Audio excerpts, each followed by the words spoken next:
नमस्कार, मैं हूं अंकुर और आप देख रहे हैं सत्य हिंदी का न्यूज बुलेटिन। एक नजर अब तक की सुर्खियों पर। -10 डिग्री तापमान के बीच एक्टिविस्ट सोनम वांगचुक का आमरण अनशन 12वें दिन भी जारी है।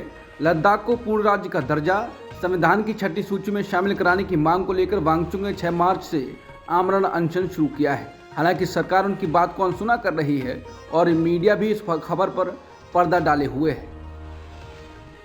नोएडा पुलिस ने यूट्यूबर एल्विश यादव को गिरफ्तार कर लिया है। सांप के जहर सप्लाई मामले में एल्विश यादव से पूछताछ चल रही है। इस दौरान नोएडा पुलिस के बड़े अधिकारी भी मौके पर मौजूद हैं। कांग्रेस की भारत जोड़ो न्याय यात्रा के पूरा होने के बाद पार्टी महासचिव जयराम रमेश ने कहा है कि वो ईवीएम के नहीं बल्कि उससे होने वाली छेड़छाड़ के खिलाफ हैं। जयराम रमेश ने कहा कि 19 दिसंबर 2023 को नई दिल्ली में इंडिया गठबंधन की बैठक के दौरान सभी दलों ने इस मामले पर बात की थी। सभी ने ये कहा कि ईवीएम के नहीं बल्कि उसके साथ होने वाली छेड़छाड़ के खिलाफ हैं। लोग मानते हैं कि हमें ईवीएम के खिलाफ होना चाहिए, लेकिन ये हमारा रुख नहीं है। उन्होंने कहा कि हम ये नहीं कह रहे कि पेपर बैलेट पर वापस आ जाइए, हम कह रहे हैं कि ईवीएम इस्तेमाल करिए पर 100% वीवीपैट हो ताकि मतदाताओं को विश्वास हो। कांग्रेस पार्टी के नेता जयराम रमेश ने कहा है कि मोदी सरकार ने कांग्रेस पार्टी के बैंक खातों को फ्रीज कर दिया है। वो कांग्रेस को आर्थिक रूप से कमजोर करना चाहती है। हम अपना पब्लिसिटी कैंपेन शुरू नहीं कर पा रहे हैं। ये कांग्रेस पर सर्जिकल स्ट्राइक है।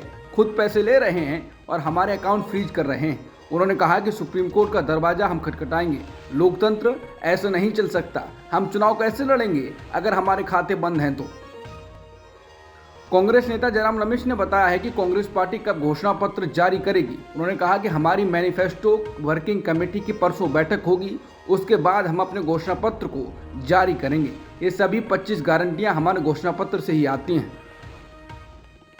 कांग्रेस नेता राहुल गांधी ने दावा किया कि भाजपा बहुत शोर करती है, लेकिन उसमें संविधान को बदलने का साहस नहीं है और कहा कि सच्चाई और देश की जनता उनके पक्ष में है। राहुल गांधी ने कहा कि बीजेपी भले ही मीडिया पर कब्जा कर लिया हो उसने, लेकिन हमारे होते हुए वो संविधान को खत्म नहीं कर पाएंगे, क्योंकि हिंदुस्तान और सच्चाई हमारे साथ है। घबराने की जरूरत नहीं है, इनमें इतना दम नहीं। 2024 लोकसभा चुनावों के ऐलान के साथ ही कांग्रेस नेता राहुल गांधी की मुंबई में एक और यात्रा पूरी हो गई। राहुल गांधी आज मुंबई में मणि भवन से अगस्त क्रांति मैदान तक न्याय संकल्प पदयात्रा निकालेंगे। इसके बाद वो शाम को ऐतिहासिक शिवाजी पार्क में विपक्ष की एक मेगा रैली को संबोधित करेंगे। इस रैली में इंडिया अलायंस के तमाम नेताओं को आमंत्रित किया गया है। इसे विपक्ष के शक्ति प्रदर्शन के तौर पर देखा जा रहा है।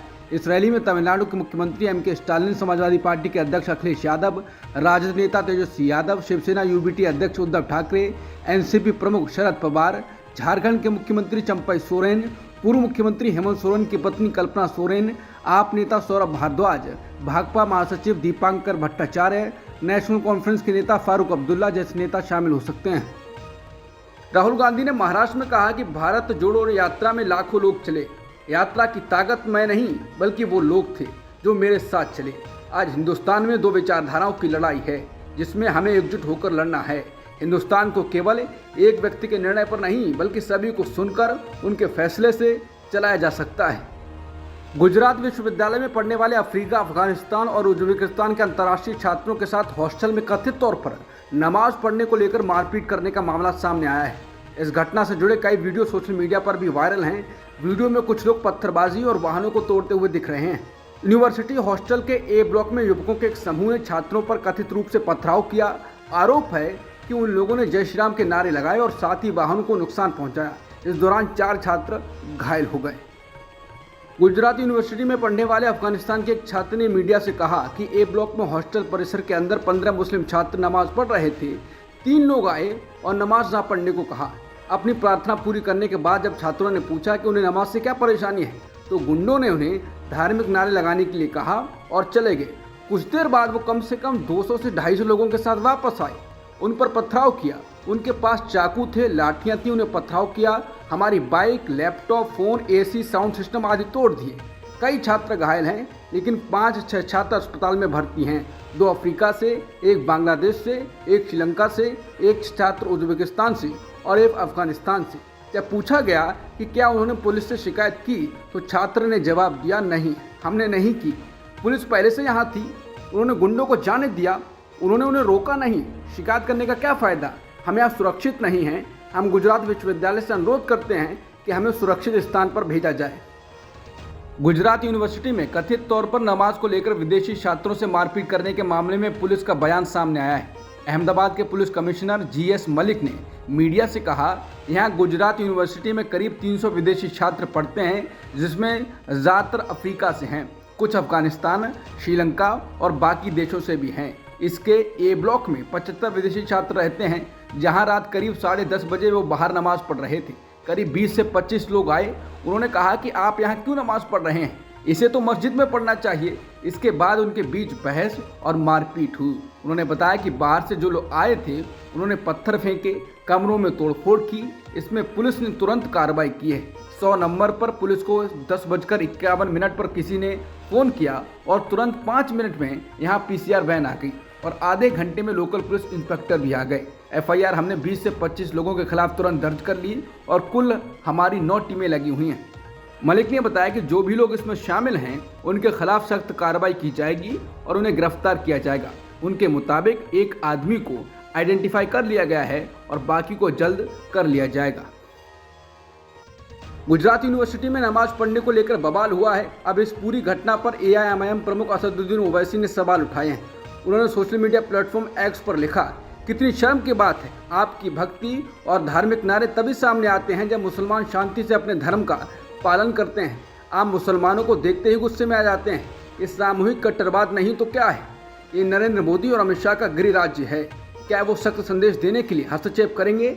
ओवैसी ने विदेश मंत्री S जयशंकर को टैग करते हुए कहा कि भारत के अंदर मुस्लिम विरोधी भावना देश की छवि को खराब कर रही है।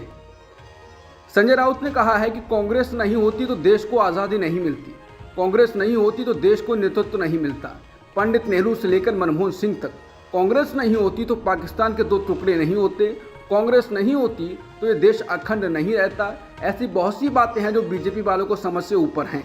वो समझेंगे नहीं इस बात को, क्योंकि वो देश का विचार नहीं करते। वो व्यापारियों का, उद्योगपतियों का विचार करते हैं और जिसका राजा व्यापारी होता है उसकी प्रजा भिखारी होती है। तो आज देश को भिखारी करने का काम बीजेपी कर रही है। और अगर बीजेपी नहीं होती तो बहुत सी बातें होती।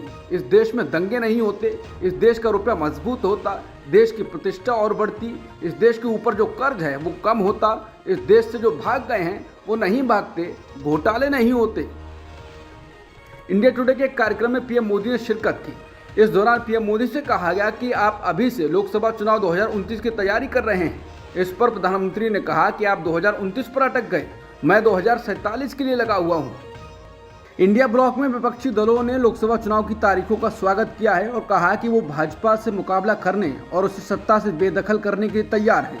कांग्रेस ने कहा कि वो देश और उसके लोगों के लिए न्याय के लिए लड़ेगी, जबकि वाम दलों ने कहा कि उनका प्राथमिक उद्देश्य भाजपा को सत्ता से हटाना है। आम आदमी पार्टी ने वोटर से तानाशाही और गुंडागर्दी के खिलाफ वोट करने की अपील की है। कांग्रेस अध्यक्ष खड़गे ने कहा कि 2024 का लोकसभा चुनाव भारत के लिए न्याय का द्वार खोलेगा। लोकतंत्र और हमारे संविधान को तानाशाही से बचाने का ये शायद आखिरी मौका होगा। हम भारत के लोग नफरत, लूट, बेरोजगारी, महंगाई और अत्याचार के खिलाफ मिलकर लड़ेंगे। 7 चरण के चुनाव कार्यक्रम पर सवाल उठाते हुए कांग्रेस अध्यक्ष मल्लिकार्जुन खड़गे ने चुटकी ली है और कहा कि प्रधानमंत्री मोदी हर जगह दौरा करना चाहते हैं।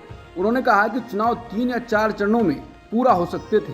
उन्होंने कहा कि हम इस बात को लेकर चिंतित नहीं हैं कि क्या होने वाला है, लेकिन मोदी 7 चरण रख रहे हैं, इसका मतलब है कि वो हर जगह दौरा करना चाहते हैं। उन्होंने कहा कि इस देश में मैंने भी लगभग 12 चुनाव लड़े हैं और मुश्किल से 4 चरण होते थे, कभी कभी ये 1 चरण का भी होता था। मैंने 2 चरण भी देखे हैं, लेकिन अधिकतम 4 होते थे। उन्होंने कहा कि चुनाव के दौरान 70-80 दिनों तक सभी काम बंद रहेंगे, सामग्री की आपूर्ति नहीं की जाएगी और बजट भी खर्च नहीं किया जाएगा। तो मेरे अनुसार ये अच्छा नहीं है। उत्तराखंड में लोकसभा चुनाव की तारीखों का ऐलान होते ही कांग्रेस विधायक ने पार्टी से इस्तीफा दे दिया है। बद्रीनाथ विधायक राजेंद्र भंडारी ने प्रदेश अध्यक्ष को अपना त्यागपत्र सौंपते हुए एक लाइन में इस्तीफा सौंपा। इसके साथ ही वो बीजेपी में शामिल हो गए। लोकसभा चुनाव से पहले मध्य प्रदेश में बीजेपी को बड़ा झटका लगा है। राज्यसभा सांसद अजय प्रताप सिंह ने शनिवार को पार्टी से इस्तीफा दे दिया। नाराज राज्यसभा सदस्य अजय प्रताप सिंह ने कार्यकर्ताओं की अनदेखी करने का आरोप लगाया। उन्होंने अपना इस्तीफा बीजेपी के राष्ट्रीय अध्यक्ष JP नड्डा को भेजा है। सीधी में पत्रकारों से बात करते हुए सिंह ने आगामी लोकसभा चुनाव के लिए भाजपा की उम्मीदवार चयन प्रक्रिया पर चिंता जताई। ये दावा करते हुए कि भाजपा की कथनी और करनी में अंतर है। उन्होंने कहा कि मुझे आज की भाजपा मेरे लिए उपयुक्त नहीं लगती है। आंध्र प्रदेश से भाजपा के राज्यसभा सांसद सीएम रमेश ने 1098 करोड़ का सुन्नी जल विद्युत परियोजना का कॉन्ट्रैक्ट हासिल करने के कुछ सप्ताह बाद 5 करोड़ के चुनावी बॉन्ड खरीदे। ये किश्त त्रिपुरा, मेघालय और नागालैंड में विधानसभा चुनाव से ठीक पहले खरीदी गई थी। 2 महीने बाद कंपनी ने फिर से 40 करोड़ के बॉन्ड खरीदे। उनकी कंपनी का नाम ऋत्विक प्रोजेक्ट्स प्राइवेट लिमिटेड है। अक्टूबर 2018 में आयकर विभाग ने कंपनी और रमेश से जुड़े परिसरों पर छापा मारा था। तब रमेश टीडीपी सांसद हुआ करते थे। आयकर विभाग ने आरोप लगाया कि कंपनी ने 100 करोड़ रुपए का गबन किया है। चुनावी बॉन्ड के सबसे बड़े खरीदारों में निर्माण क्षेत्र की कंपनियां भी शामिल हैं। कम से कम 11 कंपनियों ने 506 करोड़ रुपए से अधिक के बॉन्ड खरीदे हैं। सारे बॉन्ड केंद्रीय जांच एजेंसियों की कार्रवाई के बाद खरीदे गए। चुनाव आयोग के आंकड़ों से पता चलता है कि छोटी से मझोली निर्माण कंपनियों ने या उनसे जुड़ी कंपनियों ने भी जमकर चुनावी बॉन्ड खरीदे। दिल्ली शराब नीति मामले से जुड़े मनी लॉन्ड्रिंग केस में ईडी ने एक बार फिर आम आदमी पार्टी के मुखिया अरविंद केजरीवाल को नोटिस भेजा है। ईडी की तरफ से दिल्ली के मुख्यमंत्री को भेजा गया ये 9 माह समन है। जांच एजेंसी की तरफ से भेजे गए नोटिस में केजरीवाल से कहा गया है कि वो 21 मार्च को ईडी दफ्तर आकर जांच में सहयोग करें। आगामी लोकसभा चुनाव के लिए आज समाजवादी पार्टी ने चंद्रशेखर आजाद को झटका देते हुए नगीना सीट से मनोज कुमार को सपा का प्रत्याशी बना दिया है, जिस पर चंद्रशेखर आजाद की प्रतिक्रिया सामने आई है। उन्होंने साफ संकेत दिए हैं कि वो इस सीट से चुनाव लड़ेंगे, भले ही वो अकेले मैदान में उतरें।